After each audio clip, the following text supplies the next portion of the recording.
Sound design ഇപ്പൊ പറയുകയാണെങ്കിൽ ദ്വീപ് ടൂറിസം എന്ന് പറഞ്ഞൊരു ഫിലിമുണ്ട്. ദ്വീപ് ദമൻ ആൻഡ് ദ്വീപിന്റെ ടൂറിസം. ആ ടൂറിസം ആ ഫിലിമിന്റെ എൻറ്റയർ ഐഡിയ സൗണ്ടില്ല.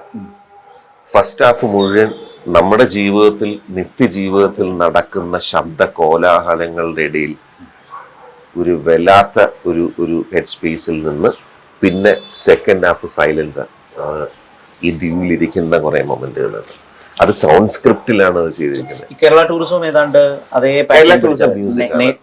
മ്യൂസിക് അത് തന്നെ സൗണ്ട് ട്രാക്കിലാണ് പോകുന്നത്. Full sound track. അതിൽ ആംബിയൻസ് സൗണ്ടോ സൗണ്ട് ഡിസൈനോ അല്ല, അത് ഓൺലി ഒരു മ്യൂസിക് ആണ്. അതായത് നമ്മുടെ ഒരു ട്രഡീഷണൽ ആർട്ട് ഫോംസും നമ്മുടെ നേച്ചറും എല്ലാം കൂടി ചേർന്നിട്ടുള്ള അതിന്റെ ക്യാച്ച് വേർഡും അങ്ങനെ ഭയങ്കര രസകരമായിട്ടാണ് ഇനി വരാനിരിക്കുന്നു അല്ലെങ്കിൽ അങ്ങനെ എന്തോ ഒരു വന്നിട്ടുള്ളത്. അതുപോലെ തന്നെ ഈ ഒരു ഇന്ത്യൻ ലൈഫിന്റെ വല്ലാത്ത ഒരു തിരക്കിനെയും അതിന്റെ ലൈഫിന്റെ അവസ്ഥകളെയും ഒക്കെ റിഫ്ലക്ട് ചെയ്യുന്നു. ഇപ്പം ഇന്ത്യൻ റെയിൽവേക്ക് വേണ്ടി അതിന്റെ സൗണ്ട് ട്രാക്കും ഈ പറഞ്ഞതുപോലെ ട്രെയിൻ എന്ന് പറഞ്ഞൊരു സംഗതി അതിനകത്തില്ല.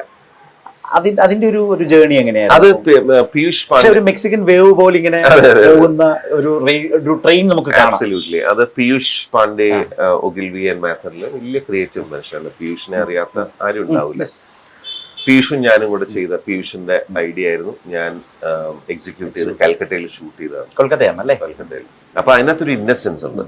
ഇന്ത്യൻ റെയിൽവേ എന്ന് പറയുന്ന അത്രയും വലിയ ഒരു ഐക്കോണിക് ആയിട്ടുള്ള ഒരു സംഭവമല്ലേ ഇന്ത്യൻ റെയിൽവേ. അതിലൊരു കൊച്ചു കുഞ്ഞിന്റെ ഇന്നസെൻസിലാണ് എല്ലാരും ഒരു തീവണ്ടി പോലെ ഓടുക അവിടെ പോവുക. അപ്പൊ ആ പാട്ടിൽ പറയുന്നതൊക്കെ പല സ്റ്റേഷനുകൾ മനുഷ്യരില്ല. ഈ പാട്ടിൽ പറയുന്നതൊക്കെ പല സ്ഥലങ്ങളാണ്. അത് കാൻ അവാർഡ് ഞങ്ങൾ വിൻ ചെയ്തു. അതിന് ബെസ്റ്റ് മ്യൂസിക് ഉണ്ടായിരുന്നു.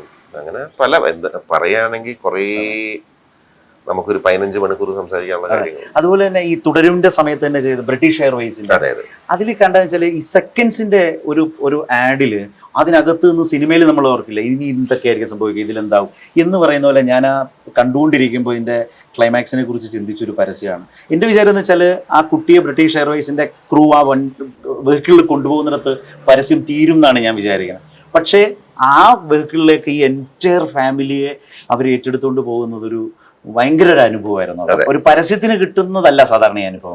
ആ ഒരു ഇമോഷൻസും അതുപോലെ തന്നെ ഈ ഒരു വലിയ സ്റ്റോറി ലൈനും അതിന്റെ ഒരു പറഞ്ഞ മൊമെന്റ് നമുക്കൊരു നമ്മളൊക്കെ കഥകളുള്ള ആൾക്കാരാണ്. നമുക്ക് ഇമോഷൻസ് ഉണ്ട്.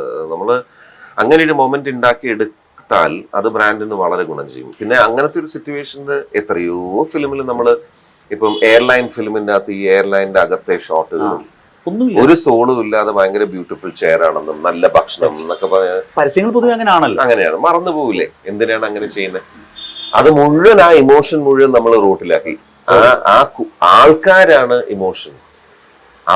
ആ കുട്ടീനെ കൊണ്ടുപോകുന്നതും ഞാൻ അവസാനം അതിൻ്റെ അകത്ത് പറയുന്നതും ഫാമിലി ഇൻ ദി സ്കൈ എന്നാണ്. അല്ല, അവര് റോഡിൽ വെച്ച് ബ്രിട്ടീഷ് എയർവേസിന്റെ ക്രൂ ആ കുട്ടിയെ കൊണ്ടുപോകുന്നിടത്ത് ആഡ് നിന്ന് തീർന്നു പോയാലും നല്ലതാണ്. പക്ഷെ പിന്നെ എന്തുകൊണ്ട് അത് പ്രൊലോങ് ചെയ്യും? കാര്യം അതിൻ്റെ അകത്ത് ഇമോഷൻ ബിൽഡ് ചെയ്യണം.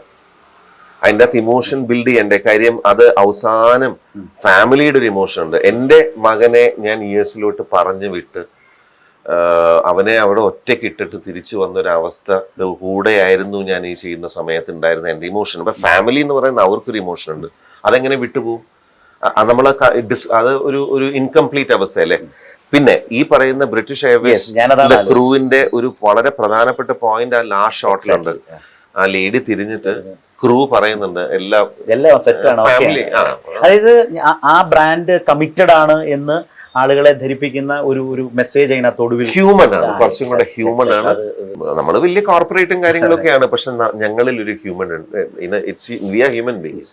എനിക്ക് പേഴ്സണലൈസേഷൻ ആക്കുന്ന ഒരു അവസ്ഥ പ്രേക്ഷകരോട് പറയാനുള്ളത്, കണ്ടിട്ടില്ലാത്തവർ ഇത് കാണുമ്പോൾ നിശ്ചയമായി നിങ്ങൾ യൂട്യൂബിൽ കയറി കണ്ടു നോക്കി ഈ പറയുന്നതിനെ ജഡ്ജ് ചെയ്യേണ്ട ഒരു കേസാണ്. കാരണം ഇത് പഠിക്കാൻ ഈ രംഗത്തേക്ക് വരാൻ ഒക്കെ വരുന്ന കുട്ടികളെ സംബന്ധിച്ചൊക്കെ വളരെ ഇൻസ്പയറിംഗ് ആയിട്ടുള്ള എന്തുകൊണ്ട് ഇത്തരം തോട്ട് പ്രോസസ് ഉണ്ടാകുന്നു, എങ്ങനെ മേക്ക് ചെയ്യുന്നു എന്ന് പറയുന്നത് വളരെ ഇൻട്രസ്റ്റിംഗ് ആയിട്ട് തോന്നിയൊരു പ്രധാനപ്പെട്ട